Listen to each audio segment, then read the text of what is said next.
Един ден, докато гледах към покрива, завладян от гълъби, забелязах нещо, което ме смая от удивление. Един нов, непознат гълъб, но същия цвят, съвсем същия цвят като късчето небе. Гълъб с тюркоазено сини пера, гълъб подобен на цвете, божествено създание. Друг път съм казвала, че децата не разбират много неща, но инстинктът им е чудесно, още неизучено качество. Кой ми бе казал, че в действителност няма сини гълъби, че могат да долетят само от небитието? Гълъбите бяха с най-разнообразни цветове. Имаше металическо зелени, перлено сиви, седефени, с преливащи се тонове, бъкърени. Но такова синьо, точно такъв бе цветът на душата ми, нюансът на мечтите ми, самата ми същност, напоена, окъпана в далечни таинства и в блестящите вълни на безкрайните морета. Тюркоазено-синият гълъб пърхаше с крила у мен, но аз предположих, че след като ми се показа за малко, ще отлети и отново ще се изгуби в своята стихия, небесно-синия свод над прозаичните покриви, оправдаващ стихчето от една известна песничка. Небето на Марианеда е най-синьо на света.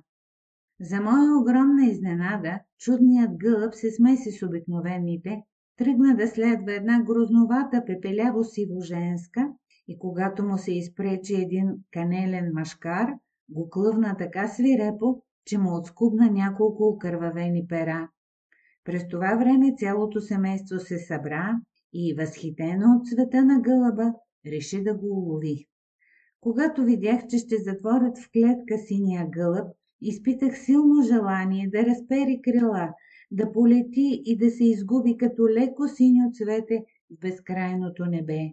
Стори ми се истинско кощунство да бъде затворен и реших да го освободя, да отворя клетката му и да го върна на свобода в естествената му среда. С житни зранца и трохи хляб примамиха гълъба и го вкараха в къщи, след което затвориха прозореца и птицата остана в ръцете на ловците си.